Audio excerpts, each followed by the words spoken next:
Hello everyone and welcome back to Oba's Trending Gist. Today, we are diving deep into a fairy exchange that has gripped the nation. The Minister of Works, David Umahi, is responding to Rufai Oseni of Arise News over the spiraling cost of the ambitious coastal highway. Umahi isn't just defending the price tag, he's pulling back the curtain on the complex factors and hidden challenges that makes this superhighway so expensive, including critical insights into past contracts. Stay tuned because what he reveals might just change your perspective. So sit back and take a watch. We will not allow it. We will not allow it. I'm ready to fight. It's my integrity that is at stake, and I won't allow any contractor, no matter how much you are connected, to rubbish my integrity. I will never allow it. That alone is costing quite a lot of money. But however, this is the rundown of the figures. Number one, the first section, 47.47, is costing 1.067 trillions, and it's by 6 lanes. Now, when you divide this 1.067 trillion by 47.47 by 2, you will get 11.57 billion per kilometer of 3 lanes. A standard road is 2 lanes. Standard federal highway is 2 lanes. So by the time you now divide it by 3 and multiply by 2, you will now say that a standard coastal road is going for 7.5 billion per kilometer of standard highway. However, this 7.5 includes all the fillings, shore protections, the solar light all through, the planting of tree, the protection of the shoulders. We are using reinforced concrete retaining wall from beginning to the end to retain the earth. We are putting a number of flyovers and underpasses. We are doing that. At kilometer 20, and the press been taken there severally, just like other places, you encounter a pit of up to 20 meters. And then this pit we removed and then refilled with lumps in levels and in stages. And then we are passing through there now. At kilometer 32, we also have encountered such this now. If you put all these things together, and then you go to Elemone that was awarded about 7 years ago, we encountered 156 billion for 30 kilometers of road and to be done with asphalt. What we are talking about coastal highway is we are using 275 millimeter of concrete grade 40, and we are using Y20 millimeter, at 200 longitudinal, and the Y16 at 500, widthwise. So leave out the president or any other person. Hold me accountable. Ask me questions, come for debate, and I will give you the cost of 1 meter cubed of concrete. In Bodo Boni, as at 5 years ago, the cost of 1 meter cubed of concrete awarded by the past administration is 729,000 per meter cubed.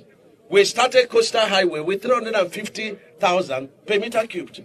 Now, let me also tell you that the Deutsche Bank that led the other international banks to review the cost of the project so as to fund the 70% of the loan component, they said that project was undervalued.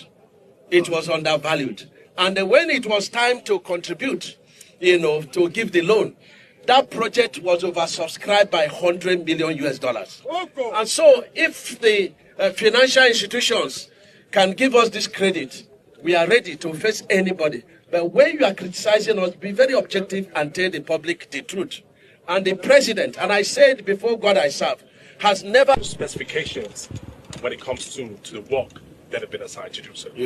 We are also very mindful of our integrity, because when you are not following us and the contractors, some even prefer to go up and down, bribing people and all kinds of stuff, to undermine the Ministry of Works. So help us. There is nothing hidden in our ministry. Help us, let us check contractors and ask questions. When a project is not being properly done or is not ongoing, ask questions and we provide the answers. Today we have taken off the second carriageway from China Harbor. They can go and say all sorts of things, but people can attest that our people are suffering.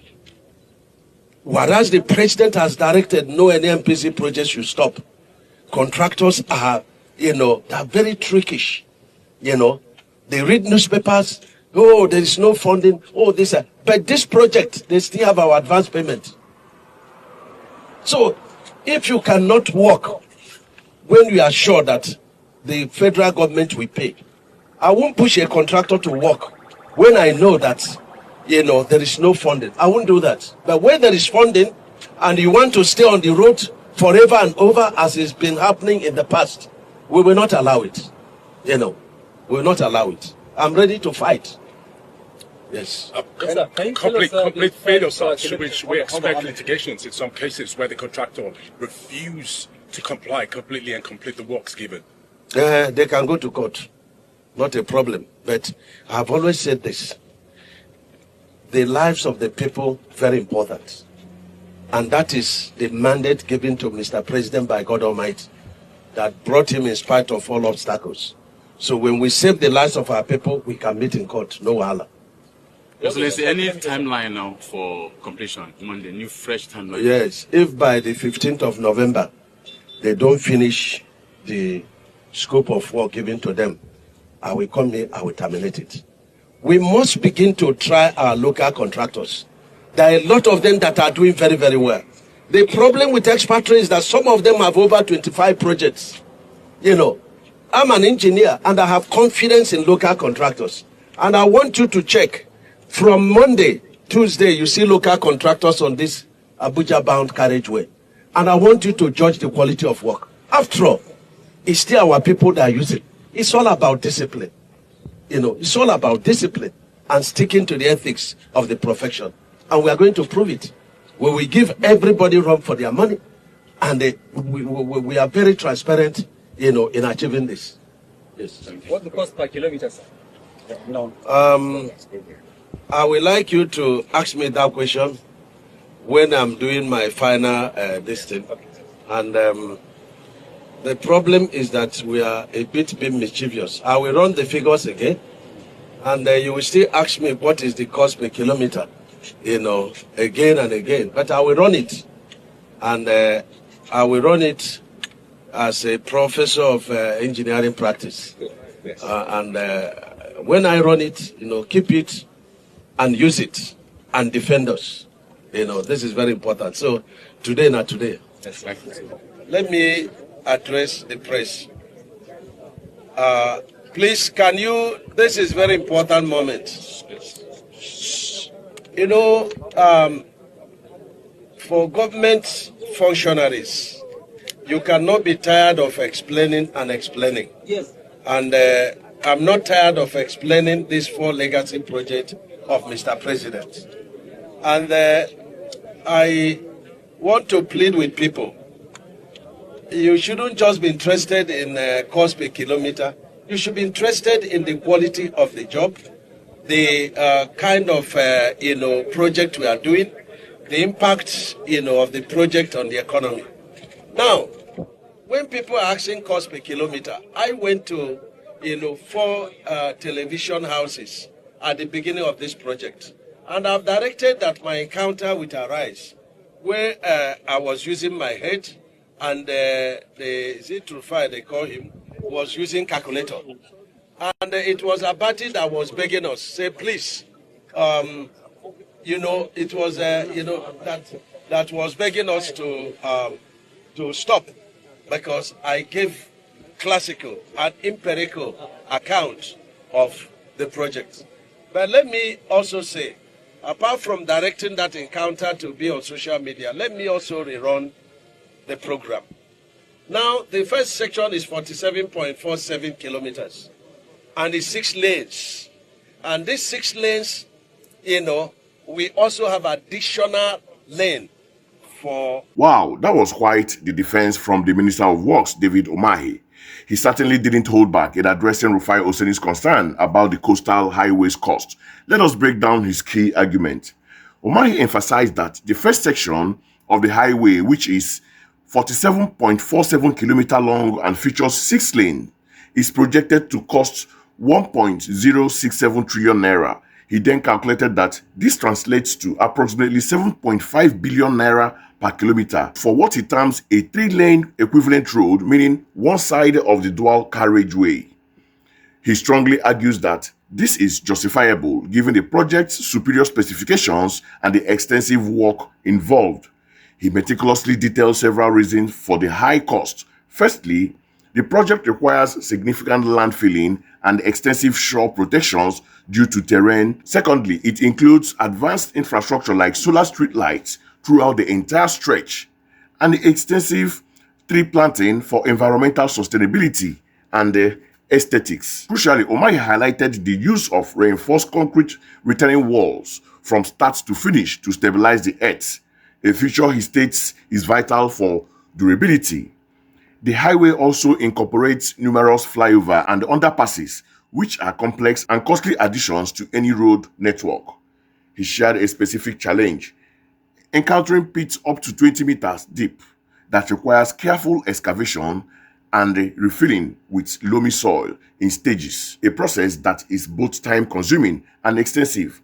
Umahi also made a critical comparison regarding the cost of material, stating that 1 cubic meter of concrete, which was awarded for 729,000 naira by the previous administration 5 years ago, is now being delivered at 350,000 naira per cubic meter for the current coastal highway project.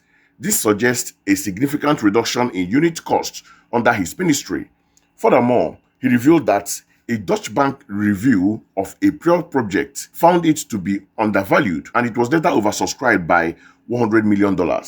He asserts that his ministry's transparency and adherence to proper procedure prevents such discrepancies. Finally, he issued a stern warning to contractors, stating that any project not progressing or completed by November 15th will be terminated, emphasizing the need for discipline and adherence to project timeline. He also expressed confidence in local contractors, advocating for them over expatriate firms who he claimed often manage too many projects. David Umahi's defense is undeniably comprehensive and he presents compelling points that go beyond a simple cost per kilometer comparison. His emphasis on the unique feature and the superior quality of the coastal highway, such as the 6-lane extensive shore projection, solar lights, and reinforced concrete retaining walls, certainly add a layer of justification to the higher price tag. These are not standard features found in typical federal highways, and they are crucial for the longevity and functionality of a project of this scale, especially in a coastal environment.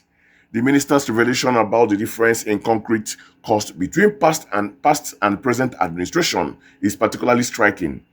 If these figures are accurate, procuring concrete at less than half the previous cost demonstrates either improved negotiation, greater efficiency, or a tighter rein on procurement processes, which is a positive sign for public funds.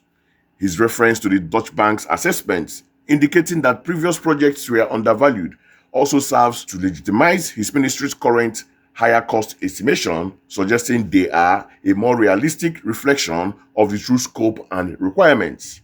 However, while Umahi's points are strong, public scrutiny like Rufai Oseni's remains essential. The sheer magnitude of the project's cost demand maximum transparency and accountability. The public needs continuous access to detailed breakdown of expenses, construction progress, and independent audits to truly understand and trust these explanations. His commitment to providing this detailed and even engaging in public debate is commendable, and it's crucial that this openness is consistently maintained throughout the project's life cycle. The minister's firm stance against non-performing contractors is also a welcome development. Project delays and abandonment have plagued infrastructure development in Nigeria for too long, leading to increased costs and unfulfilled promises, setting clear deadlines and threatening termination while potentially leading to legal battle, as he mentioned, signals a serious intent to deliver on time and within agreed upon specifications.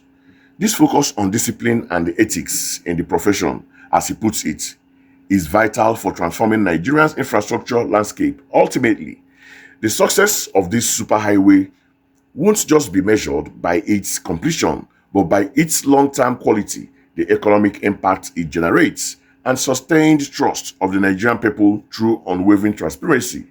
That's our deep dive into the Coastal Highway debate. What are your thoughts on Minister Umahi's detailed defense? Do you think the explanation justified the cost, or do you still have questions? Let us know in the comments below. Don't forget to like this video, share it with your friends, and hit that subscribe button for more trending gist and critical analysis. Until next time, stay informed and stay engaged.